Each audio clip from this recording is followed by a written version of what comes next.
¿Sabías que un impuesto casi invisible ha decidido guerras, construido imperios y cambiado el curso de la historia? No es el oro, no es el petróleo, son los aranceles. Desde la antigua Mesopotamia hasta la guerra comercial entre Estados Unidos y China, los aranceles han estado en el centro de la economía mundial. Pero, ¿qué son realmente? En su forma más simple, un arancel es un impuesto que un país cobra por productos importados, pero su impacto va mucho más allá de la aduana. Aumenta precios, protege industrias, provoca represalias, incluso puede encender conflictos internacionales. Esta es la historia secreta de los aranceles, el impuesto más viejo del mundo. Para entender el presente debemos mirar al pasado, muy atrás. Los primeros aranceles nacieron junto al comercio mismo. En la antigua Mesopotamia, los comerciantes pagaban impuestos por cruzar ciudades con grano, metales y ganado. Las tablillas de arcilla no solo registraban ventas, también impuestos. Egipto tenía un sistema más formal. Cada barco que llegaba al Nilo pagaba una parte de su carga al faraón. Era un ingreso fijo para el Estado, sin levantar una sola herramienta. Pero ningún sistema fue tan sofisticado como el de la Ruta de la Seda. Caravanas que atravesaban miles de kilómetros eran detenidas en puntos estratégicos y sí, cobraban antiguas. Los emperadores chinos entendieron temprano que controlar el comercio era controlar el poder. Un impuesto por aquí, una tarifa por allá, y el tesoro imperial crecía. El Imperio Romano perfeccionó la idea. A cada entrada de sus territorios, los mercaderes pagaban el portorium, un arancel que financiaba caminos, ejércitos y burocracia. A través de los aranceles, Roma no solo recaudaba dinero, también vigilaba que entraba y salía de su imperio. Desde los desiertos mesopotámicos hasta los puertos del Mediterráneo, los aranceles nacieron como herramientas de control y se convirtieron en armas silenciosas del poder. Ciudades como Venecia, Génova y Constantinopla brillan como centros de comercio. Durante la Edad Media, los aranceles dejaron de ser simples pagos y se convirtieron en instrumentos para construir imperios. Venecia, por ejemplo, no solo cobraba por el paso de mercancías, cobraba por cruzar sus aguas, usar sus puertos, incluso por vender dentro de sus mercados. Era un sistema tan complejo como lucrativo. Los comerciantes medievales no solo enfrentaban bandidos en los caminos. En cada frontera, ciudad o puente había un nuevo arancel, un nuevo precio por continuar el viaje. La fragmentación política del Sacro Imperio Romano Germánico hizo incluso los viajes cortos fueran costosos. Había miles de peajes, literalmente. Con la llegada del colonialismo, los aranceles tomaron un nuevo rostro, el de la dominación económica. España aplicaba el quinto real, un impuesto del 20% sobre todas las riquezas extraídas de América. Oro, plata, perlas, todo pasaba primero por la corona. Más que un tributo, era una afirmación de control absoluto sobre los recursos coloniales. Inglaterra, por su parte, usó aranceles para proteger su poder. Las Acts of Navigation del siglo XVII prohibieron que otras naciones comerciaran directamente con las colonias británicas.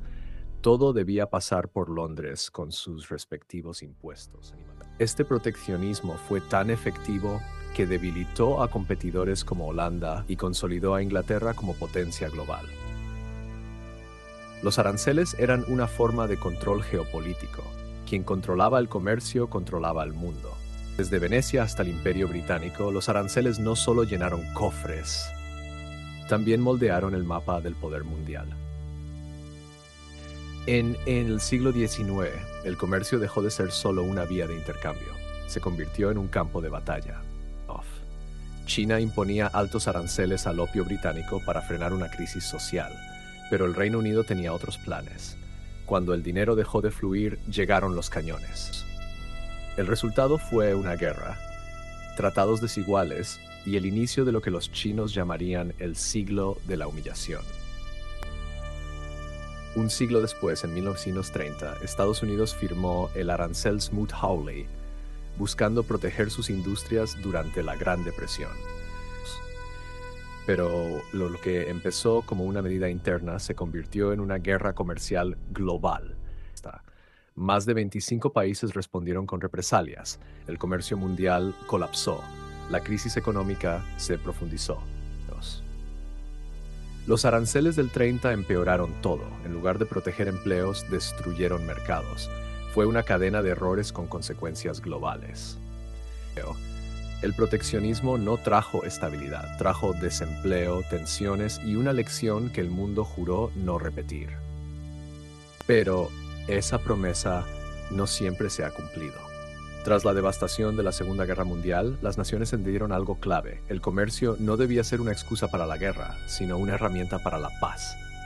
En 1995 nace la Organización Mundial del Comercio, un esfuerzo global por reducir aranceles, resolver disputas y mantener abierta la economía mundial. Durante medio siglo, los aranceles globales descendieron. Se firmaron acuerdos regionales, tratados bilaterales y nacieron bloques comerciales como la Unión Europea, el NAFTA y Mercosur. La globalización permitió que una laptop ensamblada en China tuviera piezas de Corea, Alemania y México y que tú la compraras desde tu sofá. Fue una revolución. La deslocalización industrial y la eficiencia en costos transformaron la economía global y también nuestra vida diaria. Pero no todos ganaron. Mientras algunos países industrializaban, otros perdían empleos. En 2018, el presidente Donald Trump lanzó una ofensiva comercial contra China. Aranceles del 10% luego del 25%. China respondió, y el mundo lo sintió. Desde microchips hasta lavadoras, los precios subieron. Las tensiones diplomáticas aumentaron y muchas empresas buscaron alternativas fuera de Asia. Ese mismo año, Europa enfrentó su propio quiebre comercial, el Brexit. Con la salida del Reino Unido de la Unión Europea, reaparecieron aranceles, controles aduaneros y el caos logístico. Fue una demostración clara de cómo los aranceles, incluso los invisibles, pueden tener efectos muy visibles. Hoy vivimos en una paradoja, una economía más globalizada que nunca, pero también más fragmentada. ¿Qué lugar tienen los aranceles en este nuevo equilibrio? Durante miles de años, los aranceles han sido más que simples tasas sobre mercancías. Han sido herramientas de poder, disparadores de guerras, mecanismos de protección y motores de transformación global. Desde la antigua Mesopotamia hasta las disputas entre superpotencias de hoy, los aranceles han acompañado cada capítulo importante de la historia económica. Pero en un mundo hiperconectado, donde una pieza fabricada en un país puede ensamblarse en otro y venderse en un tercero, ¿tienen aún sentido las fronteras? Los aranceles no desaparecerán, pero su papel ya no es solo proteger. Ahora también moldean nuestras decisiones colectivas sobre justicia, medio ambiente y tecnología. Los aranceles son un arma de doble filo. Pueden proteger industrias o encarecer vidas. Pueden unir o dividir. La pregunta no es si deberíamos usarlos. La pregunta es ¿cómo? ¿Es que los aranceles siguen siendo necesarios hoy o deberíamos eliminarlos por completo? Déjanos tu opinión en los comentarios. Suscríbete para más historias económicas ocultas.